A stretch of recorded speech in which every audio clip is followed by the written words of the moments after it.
रामपुर में रहने वाला सोहन अनाथ था। बचपन से ही वह उस गांव में रहता और गांव वाले उसे जो देते वही खाकर बड़ा हो गया।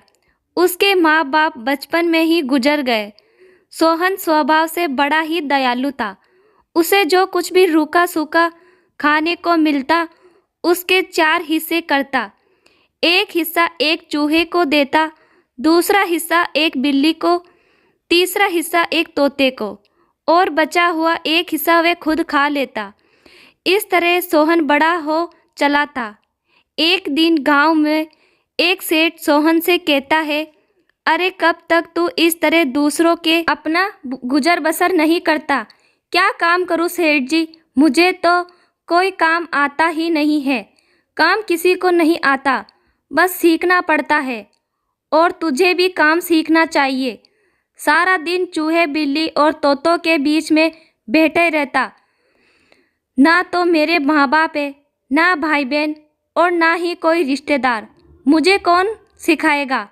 आप सबकी कृपा से मैं जीवित रह गया और ये जानवर भी तो आप सबकी कृपा से ही पल रहे हैं, वरना ये बेचारा चूहा पैर में गहरी चोट थी, मानो मर ही जाता। लेकिन आज ये बिल्कुल स्वस्थ है और ये तोता ना जाने किसने इस बेचारे के पंख काट दिए, लेकिन अब ये पूरी तरह ठीक हो रहा। बिल्ली, उसने तो एक माँ की तरह हमेशा मेरे सर पर हाथ रखा है। न जाने मेरा इससे क्या रिश्ता। तेरी यह कहानी हम बरसों से सुनते आ रहे हैं, लेकिन अब तुझे अपने साथ साथ इन जानवरों के भरण पोषण के लिए कुछ काम करना चाहिए। शरीर से काफ़ी कमज़ोर था, वह मेहनत का काम नहीं कर पाता था और पढ़ा लिखा न होने के कारण उसे कोई दूसरा काम भी नहीं आता था। वह गांव के लोगों के छोटे मोटे काम कर दिया करता, लेकिन उसके बदले कोई उसे पैसे नहीं देता था। लोग बस अपने घर का बचा हुआ खाना उसे दे दिया करते। एक दिन सोहन अपने तीनों दोस्तों से बातें कर रहा होता है। दोस्तों, मुझे अपने जीवन से किसी चीज़ की इच्छा नहीं है, लेकिन अब ऐसा लगता है कि गांव वालों का बचा खाना हमारे हिस्से में नहीं है। शायद इस गांव में हमारा अन्न पानी इतने ही दिनों का था। मैं सोच रहा हूँ कि किसी और गांव चला जाऊँ और काम ढूंढने की कोशिश करूँ, लेकिन मैं तुम सबको अपने साथ नहीं ले जा सकता। इसीलिए मैं तुम सबके रहने का ठिकाना यहीं पर कर देता हूँ। सेठ के गोदाम में छोड़ देता हूँ, जहाँ उसे अनाज की भरी हुई बोरियां दिखती है। चूहा अपना पूरा जीवन उसके गोदाम में रहकर गुजार सकता था। उसे कभी खाने की कमी नहीं होती। चूहा बड़ा खुश होता है और मनुष्य की आवाज़ में सोहन से कहता, मित्र, तुमने तो मेरे पेट भरने का इंतज़ाम कर दिया है। अपना ध्यान रखना। तुम इंसान की तरह बोल सकते हो। मैं तुम्हारी सारी बातें सुन भी सकता हूँ और बोल भी सकता हूँ। एक बात ध्यान से सुनो, तुम्हें जब भी मेरी ज़रूरत हो बस आंखें बंद करके मुझे दिल से याद करना। मैं तुम्हारे सामने आ जाऊँगा। तुम बस अपना ध्यान रखना। मैं चलता हूँ। बिल्ली को लेकर गांव के सबसे बड़े हलवाई के घर के पीछे छोटे से जंगल में जाता है और बिल्ली से कहता है, मित्र, अब तुम रोज़ रात के समय इस हलवाई के घर जाना और दूध दही जो मिले वह खाकर वापस आ जाना। सिर्फ मेरी एक बात का ध्यान रखना कि दिन के समय उसके घर कभी मत जाना और रात को अपना ध्यान रखकर ही जाना। बिल्ली भी इंसान की आवाज़ में बोलती है, तुम्हारा बहुत बहुत शुक्रिया मित्र, तुमने मेरा बहुत ध्यान रखा। तुम्हें जो भी मिलता था हमेशा हम सबके साथ खाया। तुम अपना ध्यान तो रख सकोगे ना? क्या तुम भी चूहे की तरह बोल सकती हो? चूहे की तरह मैं और चूहा ही नहीं, तोता भी तुम्हारी भाषा में बात कर सकता है। हम तीनों तुम्हारी बातों को समझते भी हैं। तुम अपना ध्यान रखना और जब भी ज़रूरत हो आंखें बंद करके मुझे याद कर लेना। मैं तुम्हारे सामने आ जाऊंगी।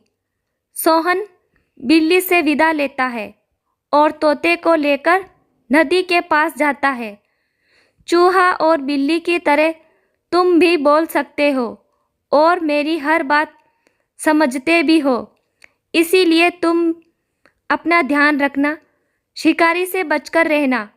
हमारी रक्षा की, हमें संभाला, परंतु अपना ध्यान रखना और जब भी ज़रूरत हो अपनी आंखें बंद करके दिल से हमें याद करना, हम तुम्हारे सामने आ जाएंगे। सोहन अपने मित्रों से विदा लेकर आगे बढ़ता है और यह सोचता है कि मुझे काम तो आता नहीं, मैं करूँगा क्या। तभी उसे गांव में आने वाले सपेरे की याद आती है।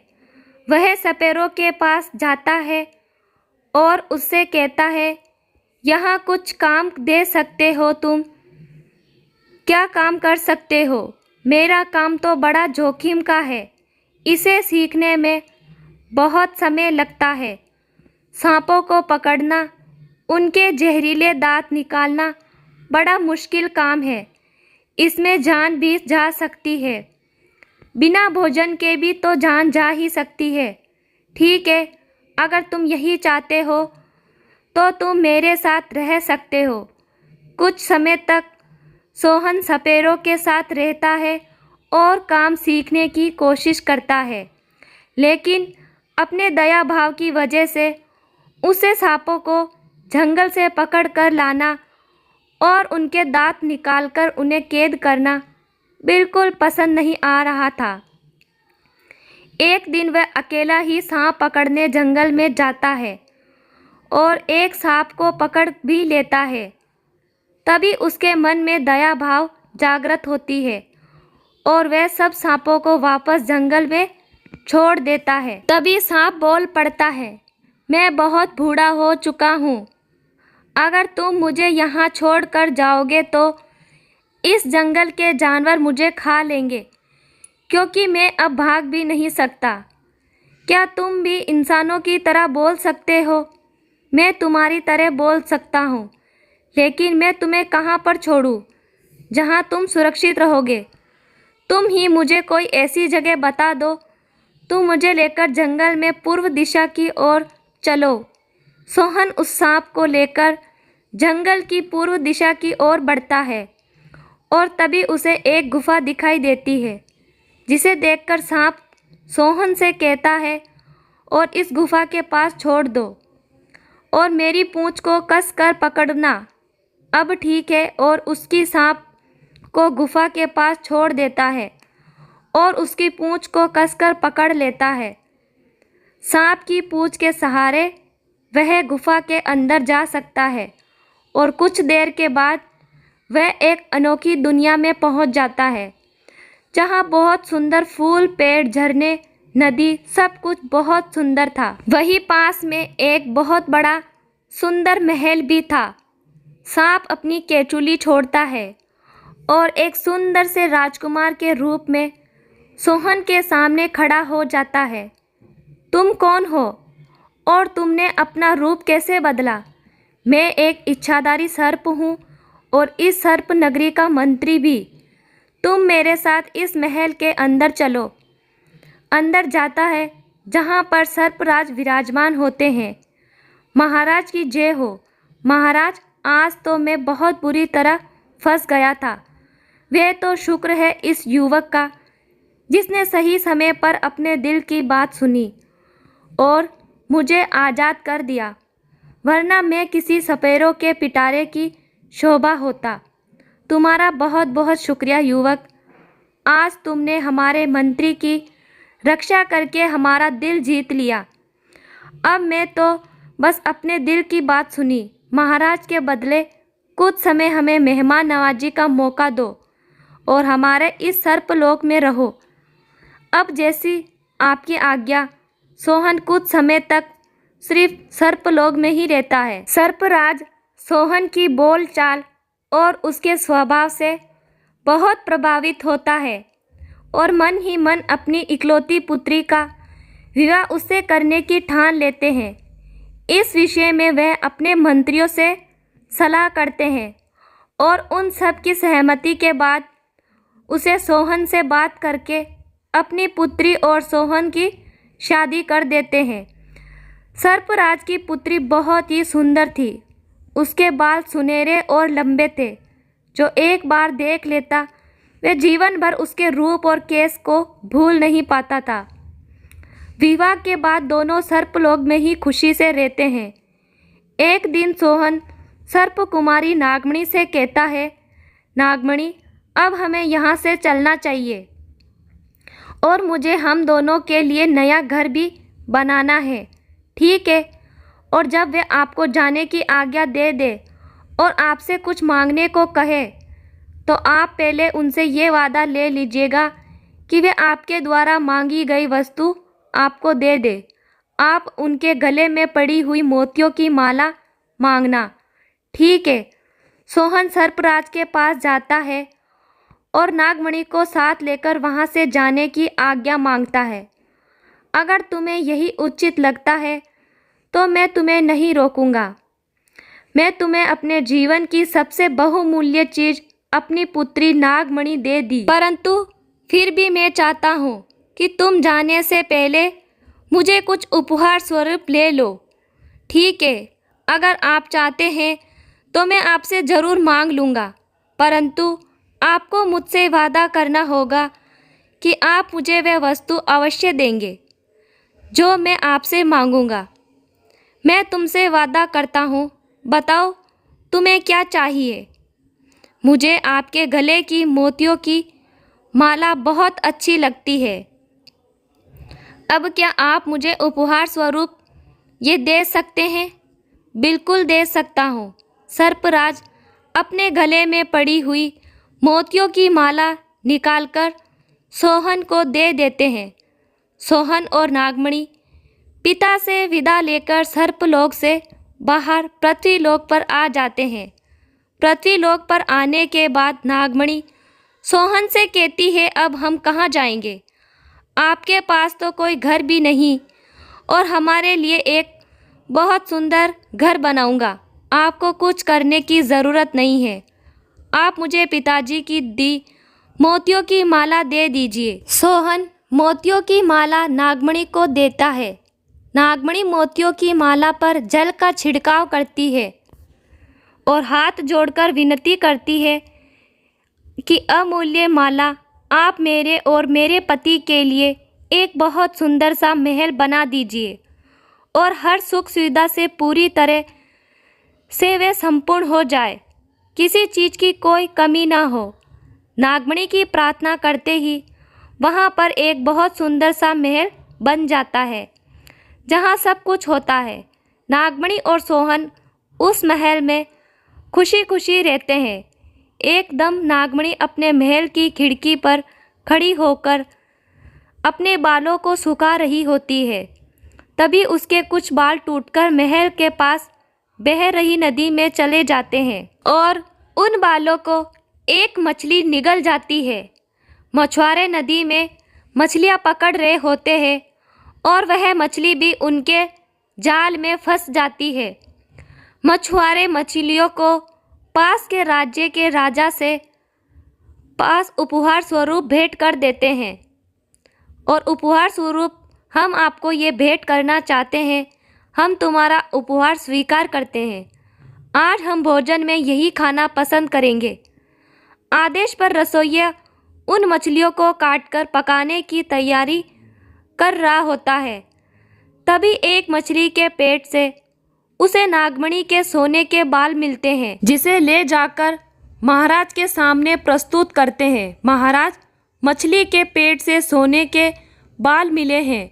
ये तो किसी स्त्री के बाल लगते हैं। जिस स्त्री के बाल स्वर्ण के होंगे वे खुद कितनी सुंदर होगी, उसका रूप कितना अनोखा होगा। मंत्री जी, आप पता लगाइए ये सोने के बाल किसके हैं, क्योंकि मैं उस स्त्री को अपने राज्य की महारानी बनाना चाहता हूँ।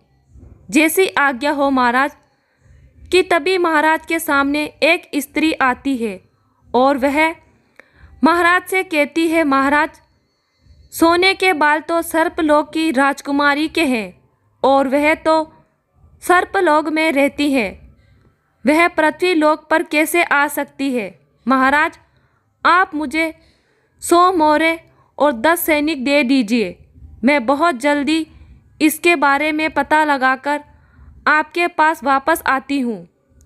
उस स्त्री को 100 मोहरें और 10 सैनिक दे देते हैं और उनसे पूछते हैं कि वे मछलियाँ कहाँ से पकड़कर लाए थे। मछुआरे उस नदी के बारे में बताते हैं जहाँ से उन्होंने मछलियाँ पकड़ी थी। वह स्त्री के साथ नाव में सवार होकर उस नदी के किनारे दूसरे किनारे की ओर सफ़र करना शुरू करती है। 2-3 दिनों के बाद उस नदी के पास एक सुंदर और भव्य महल दिखाई देता है। मैं जब तक वापस नहीं आती तब तक तुम सब मेरा यहीं इंतज़ार करना, चाहे कुछ भी हो जाए, यहाँ से जाना नहीं। वह आसपास पता करती है तो उसे पता चलता है कि उस महल में एक बहुत ही सुंदर स्त्री रहती है जिसके बाल सोने के हैं। यह सर्पराज की पुत्री ही वह महल में अंदर जाती है। तुम कैसी हो नागमणि? कितने समय बाद मैं तुम्हें देखा है। मैं आपको नहीं पहचानती। आप कौन हो? मैं तुम्हारी बुआ हूँ, तुम्हारे पिता की बहन। बहुत वर्षों पहले इस पृथ्वी लोक पर आ गई थी और तब से यहीं पर रह रही हूँ। मुझे जैसे ही पता चला कि तुम यहाँ पर हो, मैं तुमसे मिलने चली आई। नागमणि उस स्त्री को नहीं पहचानती थी, लेकिन उसकी बड़ी बड़ी बातें, स्त्री ने सर्पलोक की बहुत सी बातें नागमणि को बताई, जिसके बाद नागमणि को लगा कि यहाँ ये मेरी बुआ हो सकती है जो बहुत सालों से पृथ्वी लोक पर है, जिसके कारण मैं नहीं पहचानती। सोहन भी वहाँ आ जाता है। ये मेरी बुआ है जो बहुत वर्षों से पृथ्वी लोक पर ही रह रही है। प्रणाम बुआ जी। सुखी रहो बच्चा, बहुत सुखी रहो। अगर तुम्हारी अनुमति हो तो मैं क्या कुछ समय के लिए तुम दोनों के साथ यहाँ रह सकती हूँ? वह क्या कि मैं बहुत समय बाद नागमणि से मिली हूँ तो इससे जी भरकर बातें करना चाहती हूँ। आपको अपनी पुत्री के साथ रहने के लिए मेरी अनुमति की आवश्यकता नहीं। आप जब तक चाहे यहाँ खुशी खुशी रह सकती है। स्त्री कुछ समय के लिए नागमणि और सोहन के साथ महल में रहने लगती है और इस बीच बातों बातों में उनसे सर्पलोक और पृथ्वी पर आने की कहानी और सोहन के सर्पलोक में जाने और उसके पहले की सारी बातें पता कर लेती है। एक दिन सोहन महल से बाहर गया होता है। नागमणि से कहती है, पुत्री चलो आज घूमने चलते हैं। यहीं पास में बहुत सुंदर वन है और बहुत सुंदर नदी है। मैं तुम्हें नौका विहार के लिए भी ले जाऊंगी। नागमणि इस तरीके के साथ निकल पड़ती है। थोड़ी दूर जाने के बाद, अरे पुत्री, मैं तो अपने पैरों की पादुका भूल आई हूँ। तुम यहीं पर रुको, मैं अभी पादुका पहनकर वापस आती हूँ। ठीक है, मैं यहीं पर आपकी प्रतीक्षा करूँगी।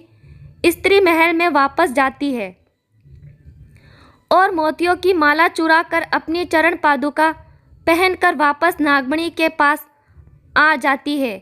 चलो पुत्री, अब हम थोड़ी देर नौका विहार के लिए चलते हैं। मैंने बहुत समय से नौका विहार नहीं किया। दोनों नौका में बैठ जाती है।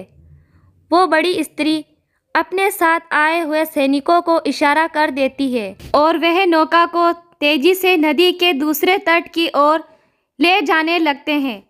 नागमणि को कुछ सही नहीं लगता। बुआ, नौका क्यों चला रहे हैं? और शोर मचाने या कुछ करने की ज़रूरत नहीं है, क्योंकि तुम्हारी रक्षा करने यहाँ कोई नहीं आएगा। नागमणि समझ जाती है अब यहाँ चिल्लाने या कुछ कहने का कोई फ़ायदा नहीं, क्योंकि उसकी आवाज़ सुनने वाला यहाँ कोई भी नहीं। कुछ समय में नागमणि को लेकर राजा के पास पहुँच जाते हैं। महाराज, ये रही आपके सोने की केश वाली राजकुमारी। इसका नाम नागमणि है। हम तुम्हारे काम से बहुत प्रसन्न हुए। बताओ तुम्हें क्या चाहिए? मैं आपसे क्या मांग सकती हूँ? राजकुमारी स्त्री को बहुत साधन सोने चांदी जेवर हीरे जवाहरात देकर वहां से भेज देते हैं। जादुई मोतियों की माला के बारे में राजा को कुछ नहीं बताती और वहां से चली जाती है। दूसरी तरफ नागमणि को पूरा विश्वास था कि सोहन उसे ढूंढता हुआ बहुत जल्द उसके पास आ जाएगा, क्योंकि वह जानती थी कि सोहन के पास मोतियों की जादुई माला है। राजा नागमणि के पास आता है, तुम्हें किसी बात से डरने की ज़रूरत नहीं, मैं सिर्फ इतना चाहता हूँ कि तुम खुशी खुशी मेरे साथ इस राज्य की महारानी बनकर रहो। परंतु आपका स्वभाव से मैं आपसे सिर्फ एक विनती करना चाहती हूँ, अगर आपको उचित लगे तो। क्या आप मेरी एक इच्छा पूरी कर सकते हैं? हम ज़रूर पूरी करेंगे। मैं सिर्फ इतना चाहती हूँ कि आप 6 महीने तक मेरे पास आने की कोशिश मत कीजिए और 6 महीने के बाद आप जैसा चाहेंगे मैं वैसा ही करूँगी। महाराज तो नागमणि के रूप पर पहले ही मोहित हो चुके थे। उन्होंने तुरंत कहा, ठीक है, तुम जैसा चाहती हो वैसा ही होगा। बस मैं ये चाहता हूँ कि तुम खुशी खुशी हमारे महल में महारानी बनकर रहो। दूसरी तरफ सोहन जब अपने महल में वापस आता है तो नागमणि उसे बाहर नहीं दिखती और जब वह मोतियों की माला को ढूंढता है तो वह भी उसे नहीं मिलती। वह समझ जाता है कि यह सब उस स्त्री का ही काम है, लेकिन उसे कुछ पता नहीं चलता। 2-3 दिन बाद वह खुद से बोलता है, न जाने मेरी नागमणि कहाँ होगी और किस हाल में होगी। सारी मेरी गलती है जो मैंने उस दुष्ट स्त्री पर विश्वास किया। जादू मोतियों की माला भी वही लेकर गई होगी, लेकिन अगर वह नागमणि के पास होती तो अब तक नागमणि वापस आ चुकी होती। मैं क्या करूं? किससे मदद मांगूं? रोने लगता है। वह अपनी आंखें बंद करके अपने मित्र चूहा, बिल्ली और तोते को याद करता है। क्या बात है मित्र, तुम बहुत उदास लग रहे हो। मैं मुसीबत में हूँ। मेरी नागमणि और मेरे पास जो जादुई माला थी वह भी खो गई है। मैं सिर्फ अपनी पत्नी को वापस पाना चाहता हूँ। क्या तुम तीनों मेरी नागमणि को ढूंढने में मेरी मदद कर सकते हो? बिल्कुल फिक्र मत करो, हम सब मिलकर नागमणि को जल्दी ढूंढकर वापस ले आएंगे। तीनों मित्र आपस में सलाह करते हैं और निर्णय लेते हैं कि तोता उड़ सकता है और वह दूर दूर तक जाकर नागमणि का पता आसानी से लगा सकता है। ठीक है, तुम सब यहीं पर मेरा इंतज़ार करना। नागमणि का पता लगाकर जल्दी वापस आता हूँ। नागमणि का पता लगा लिया। वह पास के ही राज्य के राजा के महल में है, परंतु मैंने उसके गले में वह मोतियों की माला नहीं देखी। उसके घर पहुँच जाते हैं और खिड़की से छुपकर घर के भीतर देखते रहते हैं और मोतियों की माला को अपने मुंह में डालकर सो जाती है। हम इसके मुंह से माला कैसे निकालेंगे? ये शेर है तो हम सवा शेर। मैं तुमसे जैसा कहता हूँ वैसा करना। चूहा बिल्ली के कान में कुछ कहता है और अपनी पूंछ उस स्त्री की नाक में डाल देता है, जिसकी वजह से स्त्री को जोर की छींक आ जाती है और मोतियों की माला उसके मुंह से निकलकर जमीन पर गिरती है। माला गिरते ही बिल्ली माला लेकर वहां से भाग जाती है। वे दोनों सीधे सोहन के पास आ जाते हैं। ये लो जादुई मोतियों की माला और जल्दी ही अपनी नागमणि को अपने पास वापस बुला लो। जल्दी से मेरी नागमणि जहाँ भी हो उसे वहाँ से सुरक्षित मेरे पास वापस ला दो। इतना कहते ही नागमणि सोहन के पास आ जाती है। नागमणि और सोहन अपने तीनों मित्रों के साथ सर्पलोक में वापस चले जाते हैं और अपनी जादुई माला से प्रार्थना कर जादुई महल भी वहाँ से गायब कर देते हैं। दूसरी तरफ कल राज्य के राजा नागमणि को ढूंढते हुए उस बड़ी स्त्री के साथ जादुई महल के पास आते हैं, पर वहाँ पर उन्हें कुछ भी नहीं मिलता। महाराज बुरी स्त्री को सारी बातों को झूठा मानकर उसे जेल में डलवा देते हैं। तो दोस्तों, आपको ये कहानी अच्छी लगे तो लाइक एंड शेयर और सब्सक्राइब करें।